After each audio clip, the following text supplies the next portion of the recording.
Hello friends, welcome to my YouTube channel Nitesh Sharma vlogs. तो साथियों, आज के वीडियो में हम बात करने वाले हैं राजस्थान की चतुर्श्रेणी भर्ती परीक्षा को लेकर के।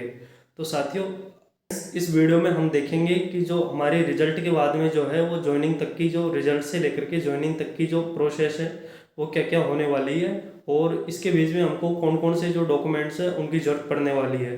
तो साथियों, मैं इस वीडियो में आपको बताऊंगा कि जो आपको कौन कौन से डॉक्यूमेंट्स हैं वो तैयार रखने हैं और कौन कौन सी गलतियां आपको नहीं करनी है, ताकि आपको कोई इसका गलत खामियाजा ना भुगतना पड़े। तो फ्रेंड्स, सबसे पहले हम बात करते हैं कि जैसे ही आपका रिजल्ट आता है तो उसके बाद जो सबसे पहला काम होता है वो बोर्ड द्वारा स्क्रूटनी फॉर्म भरवाए जाने का काम होता है। तो इस प्रोसेस के अंदर क्या होता है कि आपको अपनी एसएसओ आईडी पर जाकर के अपने जो सारे मेन डॉक्यूमेंट्स हैं जो भी उनके द्वारा बताए जाते हैं उनको अपलोड करने पड़ते हैं। तो साथियों, इसके लिए आपको अपने जो सारे डॉक्यूमेंट्स हैं वो बढ़वा करके तैयार रखने हैं, और इसी क्रम में मैं आपको एक एक करके सारे डॉक्यूमेंट्स बताते जाऊंगा, और डिस्क्रिप्शन के अंदर मैं इनकी सभी डॉक्यूमेंट्स की लिस्ट बना करके आपको दे दूंगा। उस हिसाब से जो आपके डॉक्यूमेंट्स हैं वो आपको तैयार कर लेने हैं। तो साथियों, चलते हैं और सबसे पहले हम बात करते हैं अपने सभी डॉक्यूमेंट्स के बारे में। तो साथियों, सबसे पहले आपको देखना है अपने एप्लीकेशन फॉर्म के बारे में। जब आपने जो ये भर्ती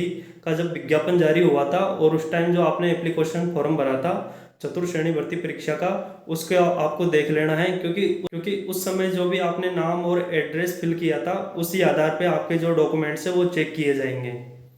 तो साथियों, जो आपको मेन जो डॉक्यूमेंट्स है वो जरूरत पड़ने वाली है, एक तो आपको अपना आधार कार्ड देख लेना है। जो आधार कार्ड के जो नंबर है और जो उसमें जो नाम दिया रहता है, जैसे कि उसमें अगर कोई स्पेस का चक्कर पड़ रहा हो या फिर कोई सरनेम का या फिर इसके अलावा कोई मीनिंग इनिंग का जो चक्कर पड़ रहा हो, तो उसको आपको करेक्शन करवा लेना है, क्योंकि ये जो चीज़ है ये मेन होती है, इनको ज़्यादा गौर करके वहाँ पर देखा जाता है।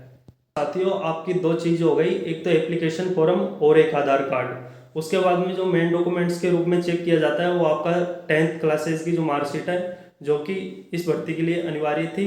आपको अपनी 10th क्लास की मार्कशीट है उसका भी एनालिसिस कर लेना है कि भाई उसमें जो नाम वगैरह जो दिए हैं जो अपने एप्लीकेशन फॉर्म से मैच कर रहे हैं या नहीं कर रहे हैं। अगर उसमें कोई गलतियाँ हो तो उसको भी आपको करेक्शन करवा लेना है। और इससे आगे चलते हैं, जो भी फिर अगर आपने एप्लीकेशन फॉर्म में जो भी आपने योग्यता थी उस हिसाब से अगर आपने एप्लीकेशन फॉर्म भरते समय अगर आपने उनको भरा था तो वो सारे डॉक्यूमेंट्स आपको लेके जाने हैं। जैसे कि साथियों, हम जो फॉर्म भरते हैं उस टाइम सभी भर देते हैं, क्योंकि आगे हमको भाई कहीं हमारी डिग्री का अगर फायदा मिले तो अच्छी बात है। तो हम इस क्रम में बात करते हैं। आपके आधार कार्ड हो गया, 10th की मार्कशीट हो गई, उसके बाद में 12th की मार्कशीट हो गई, उसके बाद में ग्रेजुएशन की मार्कशीट हो गई। अगर आपने उस टाइम अगर बीएड की भी फिल कर दी है तो आपको बीएड की भी तैयार रखनी है। उसके बाद में अगर पोस्ट ग्रेजुएशन की अगर आपने मार्कशीट लगा दी है तो वो भी आपको साथ में उसके अटैच करनी है, तैयार रखनी है। और साथियों, इसमें अगर आपने जो ग्रेजुएशन की अगर मार्कशीट लगाई थी तो आपको उसकी डिग्री लगाना ज़रूरी है। फिर अगर अभी तक आपकी जो डिग्री है वो यूनिवर्सिटी से नहीं आई हुई है तो आपको प्रोविजनल जो है वो बढ़वा करके लानी है, ताकि आप जो स्क्रूटनी फॉर्म भरते समय उसको अपलोड कर सको।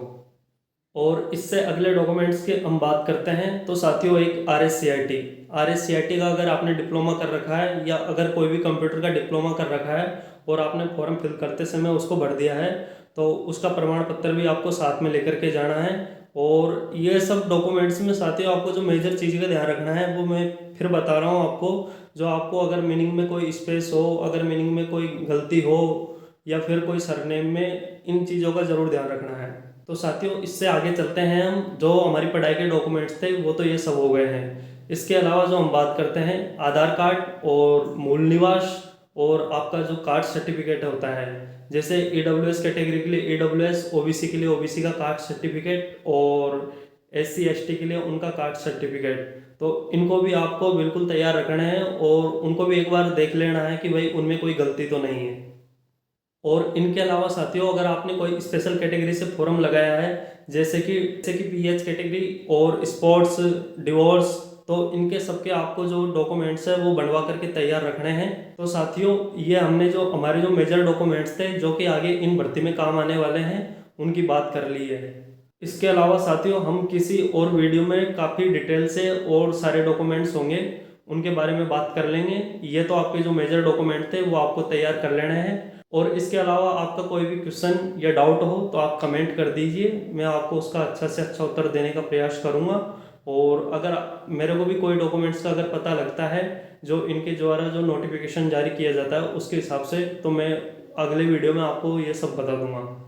क्योंकि साथियों जब हम डॉक्यूमेंट वेरिफिकेशन करवाने के लिए जाते हैं तो उसके अलावा हमको जो गजेटेड की और सेल्फ डिक्लेरेशन जो फॉर्म होता है उसकी और जो भी जरूरत पड़ती है वो आगे अगले वीडियो में मैं आपको डिटेल से पूरी लिस्ट प्रोवाइड करवा दूंगा, उस हिसाब से तैयार कर लेना है। अभी तो मैंने आपको जो मेन डॉक्यूमेंट्स थे जो कि आप समय रहते हैं उनमें करेक्शन करवा लो अगर कोई गलती हो, तो इस वजह से ये सारे डॉक्यूमेंट्स आपको बता दिए हैं। और अगर आपकी कोई भी क्वेरी हो तो आप कमेंट्स कर दीजिए, मैं आपको उनको बता दूंगा। धन्यवाद। अगर आपको ये जानकारी अच्छी लगी हो तो आप इस वीडियो को लाइक करो, चैनल को सब्सक्राइब करो। Thank you.